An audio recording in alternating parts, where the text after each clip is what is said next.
Hello and welcome back to the not so scary horror game right now. Also known as Everlasting Summer. I hope we really find out pretty fast because this is slowly but surely going a bit on my nerves. Also on Semyon's, by the way, which is kinda cool. I always have the feeling the developer really knows what I'm thinking right now. And that is what a good game should make you think. But I'm really losing my patience here. It's like we wander through this all the time, everything is dark, it starts getting on one's nerve, you know? This place and this situation certainly were normal. But if there had been anything paranormal here then, by the laws of horror cinema, it should have long since showed its face by now. Calm down, Shurik. Just tell us everything in detail. It took a few deep breaths and started. I needed some spare parts for the robot. And I heard that there was a bomb shelter in the old camp. And there's usually a lot of different equipment in bomb shelters. It's old, of course, but worth disassembling. You can always find coils, resistors. So I went early in the morning. I thought I could finish quickly and get back by breakfast. I got everything I needed. He took some light bulbs and wires out of his pocket and showed them to us. But then, up there in the bomb shelter, I heard some sounds from behind the door. Something like moans or wailing. At first I got scared, but then I thought that a person could be in danger, so I went there. And here was this mine, this damn maze. I got completely lost. And the voices always telling me something. Sometimes shouting, sometimes whispering. And I can never make out the words. He was ready to burst into tears, but Slavia patted him gently on the head and Shurik continued. Anyway, I found this room. At least here you can't hear them. So, you decided to sit and wait for rescue, like in a B film? I asked sarcastically. Slavia shot an angry glance at me. Well, in any case, it's time to get out, if there are no objections. Yeah, but to be honest, Semyon, you really act like the one who gets murdered in a B film. Come, I know a shortcut. A shortcut? Yeah, you know, I walked all over this place. All right. Shurik did not lie. Indeed, after wandering for just about 2 minutes in the mine, we found ourselves under a gate through which we could see the sky. He found out of the mines, but he stayed because of the Okay. Aha, then why didn't you get out yourself? Try it, you'll see. I pulled myself up and pulled on the grate a few times. It's true, you can't break it just like that. Gotta use something heavy. I looked down at Slavia and Shurik. Try the flashlight, maybe? The flashlight. I fumbled with it. It was not one of those cheap Chinese fakes from the 90s, which I used to have a lot of in our summer cottage. No, it was a real Soviet durable metal flashlight. Not a hammer, of course, but if I tried hard enough... I swung it and started smashing at the gate, aiming for the spots where it was attached to the wall. Soon I got lucky. I heard cracking sounds, and a few bolts fell down. So we couldn't find anything to beat these damn things? A minute later, I was lying on the grass under the monument and breathing in the fresh night air with delight. Although after the mine, any air would seem fresh. Well, then I'll be going, thank you. Shurik looked a bit lost. What the fuck? I eyed him questioningly for a bit, but ended up saying nothing, and just waved my hand for a goodbye. After all, I had neither the strength nor the will to talk with him. And what would I say to him? Scolding him now is no use, and the same probably goes for trying to learn anything. What a night! Slavia was sitting next to me and looking dreamily at the moon. So, nothing happened? Why the half-hour build-up for nothing? Maybe if I would have gone another way, I would have encountered some jump scares. Maybe I just went totally the right way. I don't know. Well, if that is the only thing that was supposed to happen in the mine, then it was kinda lame. Right, so. Someone told me just a week ago that I would go to a pioneer camp and would even have to crawl through bomb shelters. But it was fun. In a way, nah. There was indeed something amusing about all of this. But there was also something strange. During the last few hours, absolutely anything could have happened to me. But in the end, nothing at all had happened. In a couple of years, I would probably remember this as just a funny incident from childhood. Probably. If I live that long. What do you think? Did he really hear something there? I don't know. It's possible, of course, but most likely it was just his imagination. In such a situation, anyone could start imagining things. That was not only the most logical explanation, but also the most probable one, because nothing had happened to me in Slavia. I don't really believe. I think there was something. We probably encountered that somethings in the story. Well, I for one think he should go to see a psychiatrist. Guess he should, laughed Slavia. Alright, time to go to bed. I felt like I needed to say something to Slavia. I was not sure that I wanted to, but I could feel the need. Thank you. For what? She gave me a surprised look. I wouldn't have managed without you. It was nothing. Slavia blushed. I was in her debt. Again. I wonder how I could repay her, at least partially, for all that she has done for me. I stared at the night sky, slowly falling asleep. All of today's adventures left me so tired that I had no more strength left. You know?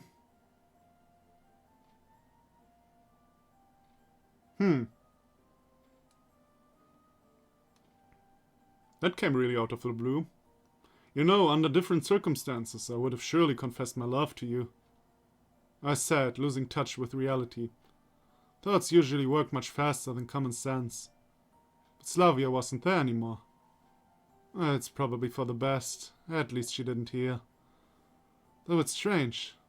Why did she leave without saying goodbye? Well, whatever. I'll sleep on it and see in the morning. Really, really strange. So did she really not hear that? Or did he come? Especially, how... It's the first time that I hear that he is in love with Slavia. I mean, up till now, he was undecided. You know? Kinda came out of the blue. I was so tired that I barely made it to the camp leader's cabin. But there was a light in the window. That means she's waiting for me. And that, in turn, means that I'm for a lecture again. This time it will be just as pointless as ever. I had absolutely no desire to discuss whether I was right or wrong. The deck chair standing nearby was becoming to me like a friend, as if suggesting I should sleep in it, forgetting about the mine, Shurik, the camp leader. Here you are, I said blankly, still looking at my cherished deck chair. Semyon! Yeah, we found Shurik. Slavia will give you the details tomorrow. And now I would really like to sleep. She looked at me confusedly for a moment and then replied, Oh well, fine. I don't know if mentioning Slavia played its role. Okay, I get it, sorry, my bad. But half a minute later, I was already in my bed. The events of the day kept turning over for a short while in my head. But soon it started to ache, and it was as if my consciousness switched to safe mode and started to reboot. Well, this was really a tough day, I have to say. First the nursing around, then the horror part. This was really a strange day, though. We ran. Ran with the last of our strength. Like those who run for their precious lives. Like a doomed person, knowing that there is no hope to save his life, will still fight the inevitable and end his own fate. I barely managed to close the heavy metal door behind me. I have no idea how deep this bomb shelter is, or if it's able to withstand a nuclear blast, but we have no other place to hide. She grabbed my hand tight. Don't be afraid. Bits of the ceiling were falling and the walls were shaking. I was prepared for the worst. But death is the kind of thing that you can't ever be prepared for. But suddenly, complete silence. It rang even louder than the explosions. Maybe it's time to say goodbye. She was whimpering. Oh, that was her. I wanted to comfort her, somehow, but realized that there is nothing I could do. Yes. You know, A horrible bang almost split my eardrums. It seems that I'm under a piece of collapsed ceiling, but I don't feel any pain. All I want is not to let her go. So we still don't know who she is in his dreams. Probably, as mentioned, probably the girl he ends up with in the end. Or maybe I have to. Maybe my task was to find out the girl who is the key to the other. Maybe to the real world. I don't know. I woke up in a cold sweat, short of breath and gasping for air. It took me some time to come to my senses. It was a dream. It was just a dream. My questioning mind, however, refused to believe it. But who was that girl with me there? I didn't want to let go of her hand so desperately. Sadly, I couldn't recall her at all. The clocks was showing few minutes past 10. I slowly came to my senses as reality started to stake out its claim on my mind, and my stomach foully growled. All right, war's war, but lunch should be served in due time. It turned out that Olga wasn't here. She must have decided not to wake me up. Well, thanks go to our camp leader for this. That's really nice of her. After yesterday's adventures, I had to have a rest. Last night remained a blurry memory, which I really didn't want to think about. It's now more important to find something to eat and to wash myself. Exactly. Because a pioneer must always be clean and tidy. Though I would agree with this principle even if it wasn't a pioneer. And as a matter of fact, I'm not. After running around in a mine, that's very probable. On my way to the washstands, I met Electronic. He started to wave his hands and ran up to me. Good morning. Thank you for finding Shurik. Without him, I don't even... It's nothing. I was a bit embarrassed. No, really, don't be so shy. The country must be proud of its heroes. And what about Shurik? How did he look this morning? Is he alright? After yesterday's craziness, I thought such a question was completely valid. Yes, absolutely. The only thing is that he can't remember anything. Can't he? I wasn't surprised at all.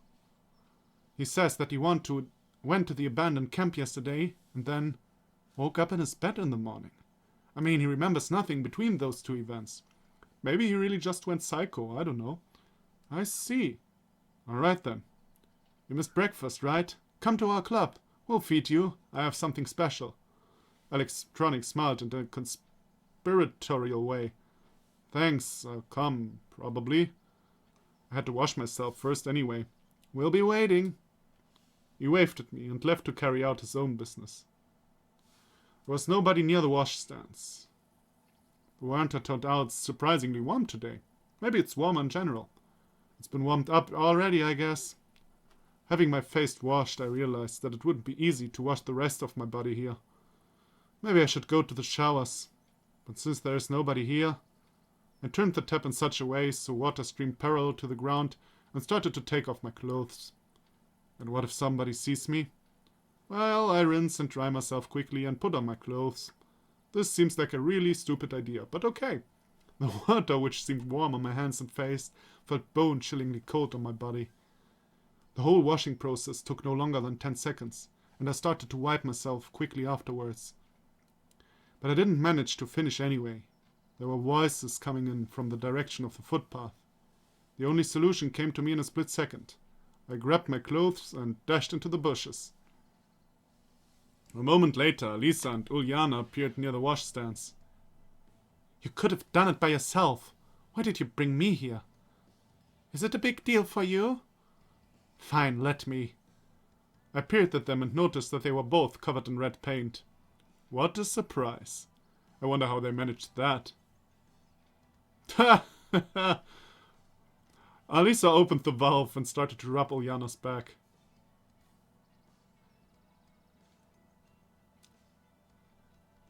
I have the feeling I have to censor stuff now. What if somebody sees us? What, is there anything to see? She grinned. Okay, just be quick. What the fuck?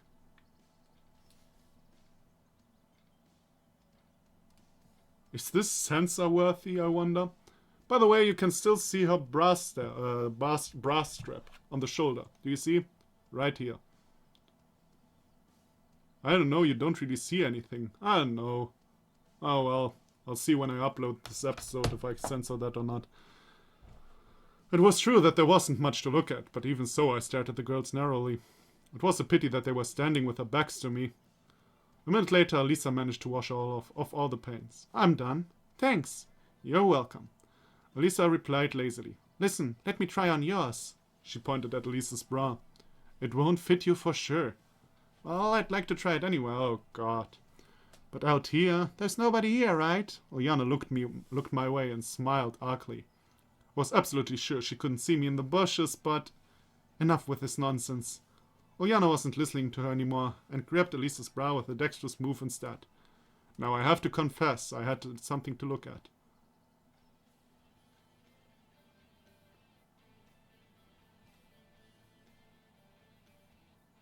Yeah, I think I don't show that.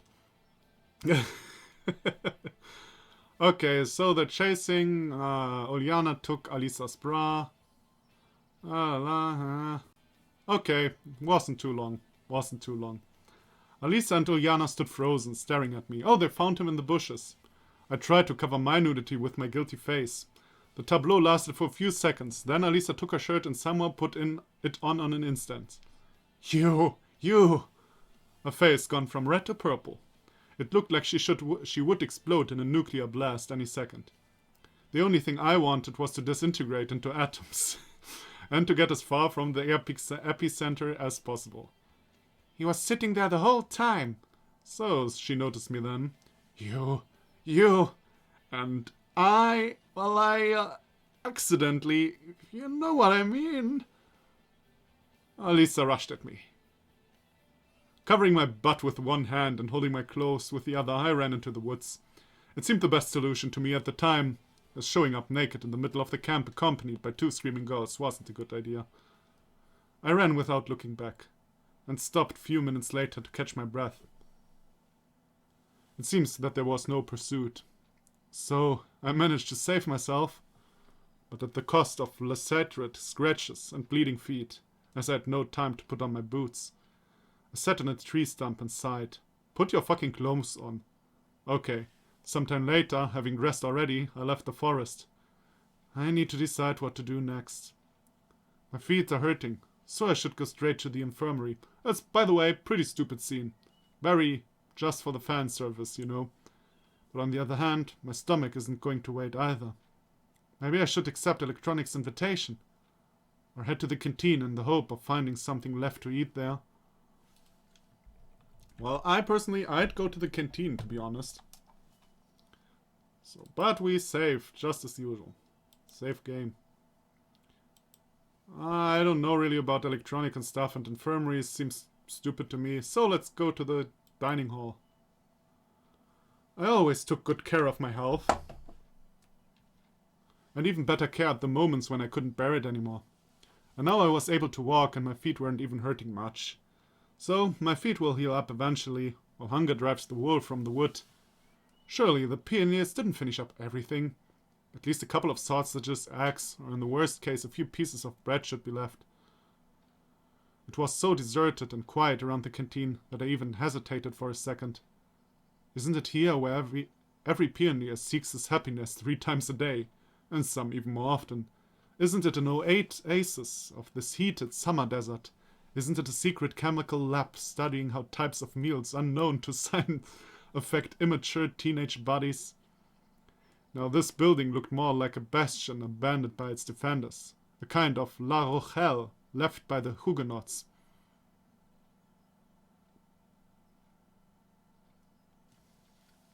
To be honest, that's a historical reference I should get, but I really don't get it. That's just sad.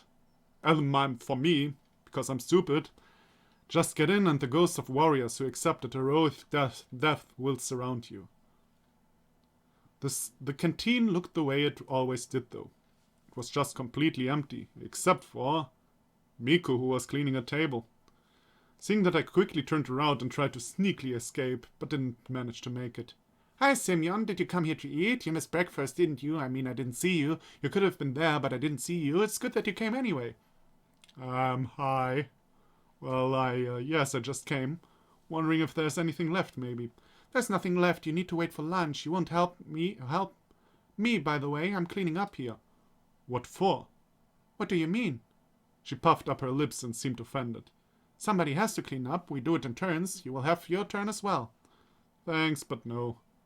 Okay, got it. Was going to leave, but Miko still couldn't stop. So will you help me? I mean, I'm not a douchebag. I don't help her with music, but I will help her with the kitchen. Probably it gives me some Miko points instead of points I actually care about, but okay. Why not helping her? Because I'm not a douchebag. Okay. I don't know why I agreed. Because you're a good person, Semyon. It happens often that you make a decision first and then wonder for quite a while why you did say that. You think again and again, and still can't figure out why on earth you did that. That's how I felt, wiping the tables one after another. You know, I came up with a new song. Want me to sing it? Not eager at all. No. She started to think. It would be hard to sing and clean up at the same time. I'll sing it later then. Miko gave me a disarming smile. Yes, of course. It's so cool how you saved Shurik yesterday. The entire camp has been talking only about it since the early morning. I just feel like a hero. It was nothing much, really. No, really, I'm serious. I would never dare to go into woods at night, into the old camp. You know the rumors about it? About the camp leader who shot herself? Oh, I'm stupid. I should have gone to Electronic and Shurik just to see if Shurik is okay. Whoops. Oh well. And I wanted to know more about what happened there.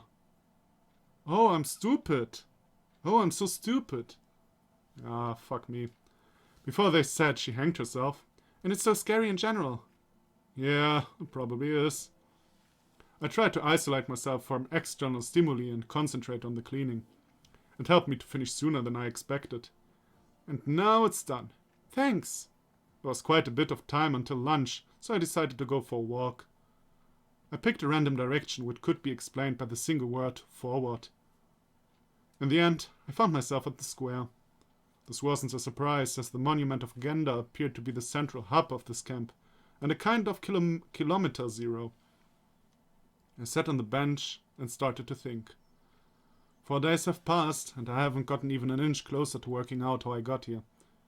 It's true that quite a few strange things happened during this time, but almost every one of them can be explained logically after careful thinking. Every single one of them could have happened in normal life. Normal life. This term lost its original meaning to me here. Reactions to the environment, the actions and words of other people, or my own words. Indeed, none of this is here as normal. In the past 4 days, my worldview had taken a series of painful punches to the stomach and uppercut, which led to it being, if not knocked out, then seriously knocked down. Sometimes I don't understand why I act one way or the other, or say some things. Actually, I do understand, but not straight away. Such afterthoughts, however, don't help me to act differently, or sanely, and appropriate to the situation at all. Moments of truth happening to me are becoming more and more rare. If my only wish during the first day was getting out of here, then now my main concerns are where to find food, how to avoid line-up in the morning, and what to say to Olga if Alisa complains about me. And those things are truly important to me. Day after day, daily fuss like this overshadows the thoughts in my head about the world around me, I suppose, together with this camp and these girls, are completely abnormal. But I can't do anything about it myself, because I just forget. In the same way we breathe without thinking about it, I am joining in the everyday life of the local inhabitants more and more without realizing it. I'm steadily becoming an average pioneer. No, this is wrong!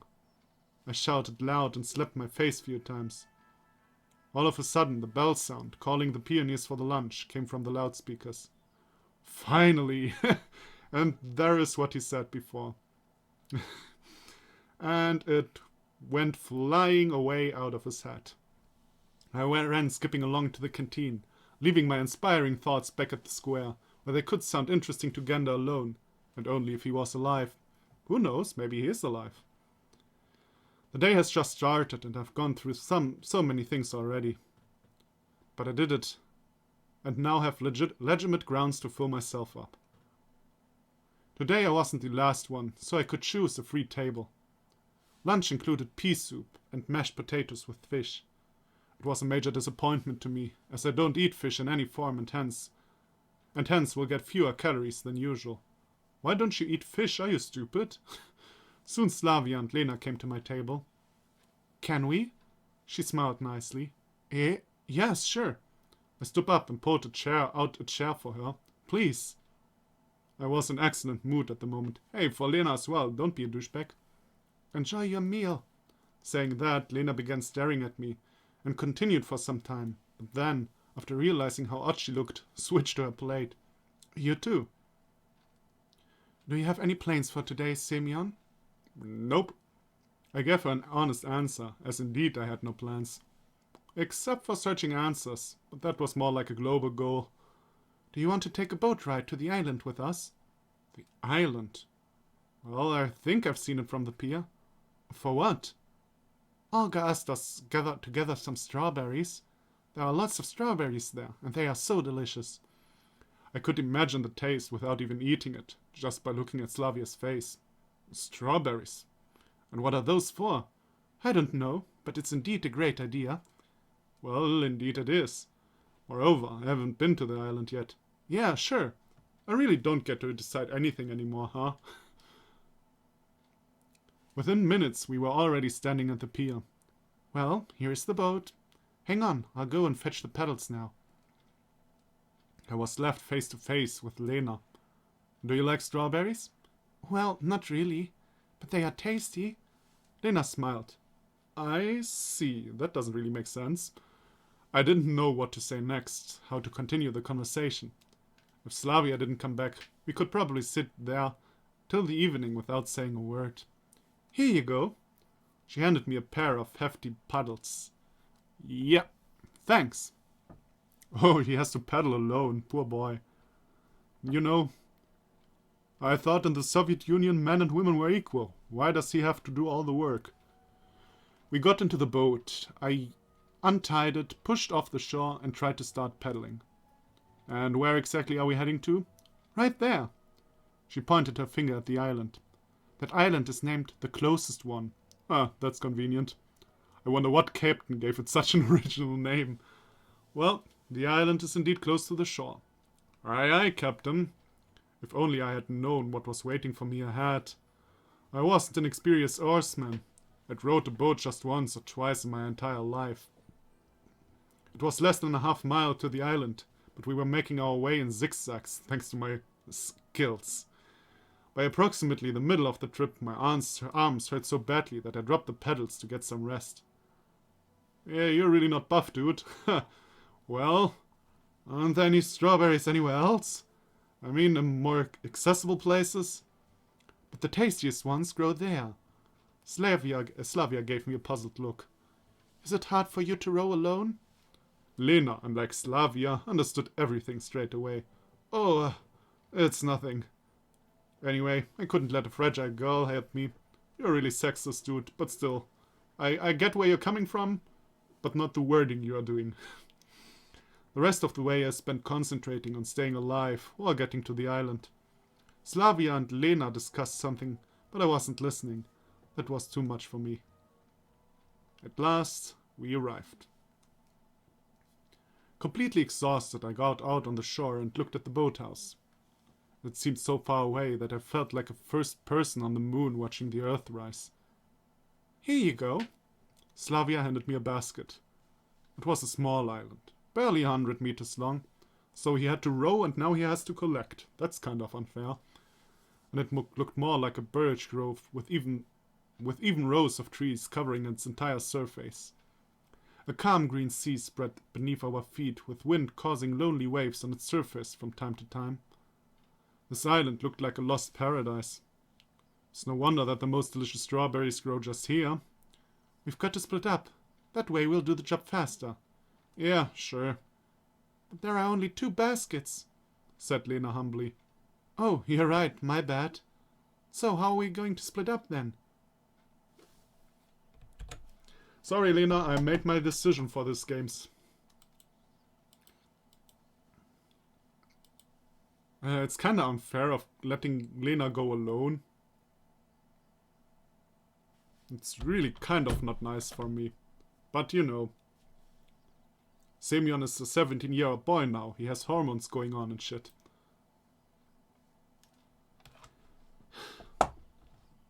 Still, in reality, everyone... No, I wouldn't have done it like that. No, I don't think I would have done it in reality like that. That's kind of unfair. Oh well. Everyone should go together. I mean, fuck, why do they need to split? It's really, there is no need to split, is there? Screw it. Game convenience, I suppose. I didn't want to walk here alone and hope that Slavia would join me, but I couldn't bring myself to ask. Well, it's obvious. One basket for me, one for you two. That, of course, I didn't think of that. Semyon is one step ahead of me. I'm stupid. No, let me go with you. Slavia smiled. Okay. I was a bit surprised, but I was also glad that it turned out like this. Lena seemed to take no offense at all. The reaping has commenced. The strawberries were delicious here indeed. I could probably eat them all if I didn't stop myself in time. Despite being wild-grown, the berries were close to the garden ones in size and had a rich red color, so it was clear that our visit here wasn't in vain. Slavia was walking right beside me, as we had only one basket. I felt like a mushroom picker, looking under every shrub and searching through the grass carefully. Pay attention! An entire bunch of strawberries had been left behind. Yeah, I'm sorry. It's fine. You must enjoy being here, don't you? You like nature after all. Of course I do. Slavia smiled. It reminds me of my home. We have similar beautiful birches there. She gazed dreamily somewhere into the distance. Look, I've always wanted to ask. What do you like in general? You look busy 24/7, and it seems like you have no time to rest at all. She started to think. I don't know, really. Doing a variety of activities is enjoyable for me.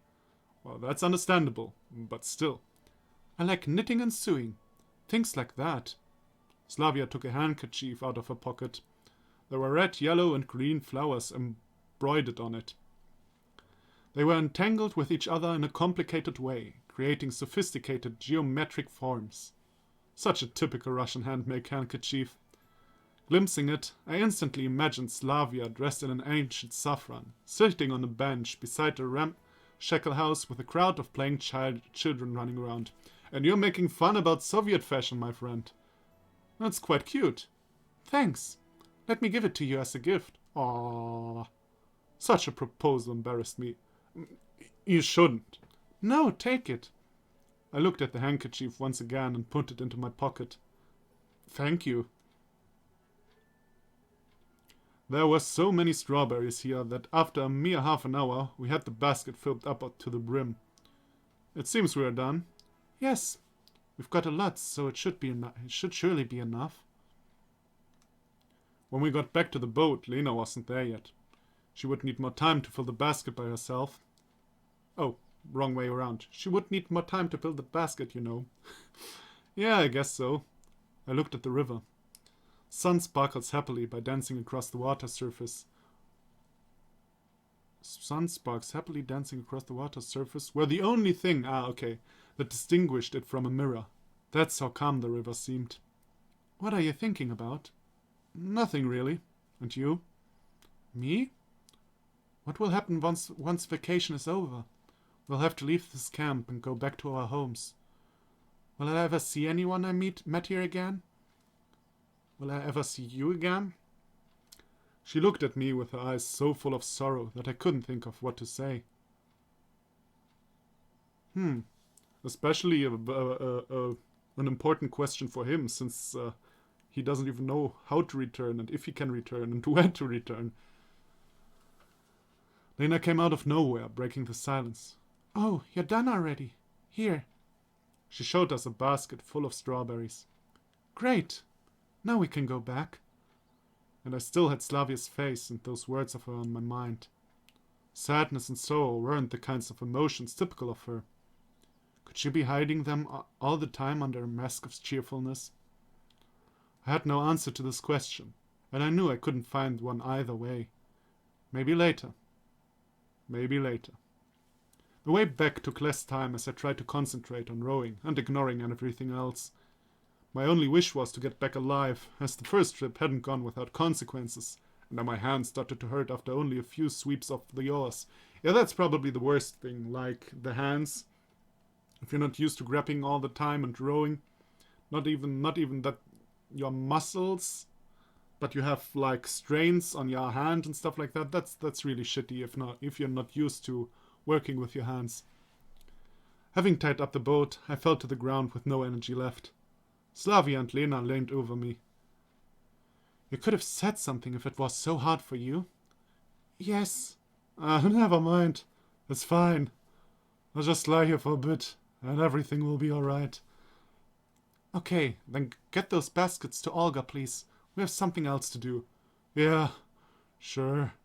I was ready to agree with anything at the moment, just so I wouldn't have to get up. Slavia put the baskets full of strawberries next to me and headed to the square, happily chatting with Lena about something. The hardest part is done anyway. That's what I thought before I got up and took the baskets. After the rowing, they felt like cement bags, even while weighing barely more than a few kilograms each. So the trip to the camp's leader cabin took much longer than usual. I had to stop every 50 meters to have a rest. Once I finally made it, I put the baskets in the ground and sat on the deck chair with difficulty. Olga, I've got presents for you. There was no answer. I barely managed to get up and enter the cabin. There was nobody there. If you don't need them, it's up to you. I laid down on the deck chair and fell asleep. Once again. But at least this time it's okay. I had a weird dream about a strawberry race. I was rowing a boat with my last ounces of strength, trying to escape huge berries that were chasing me. My hands were failing, and I could barely see anything because of the sweat covering my face.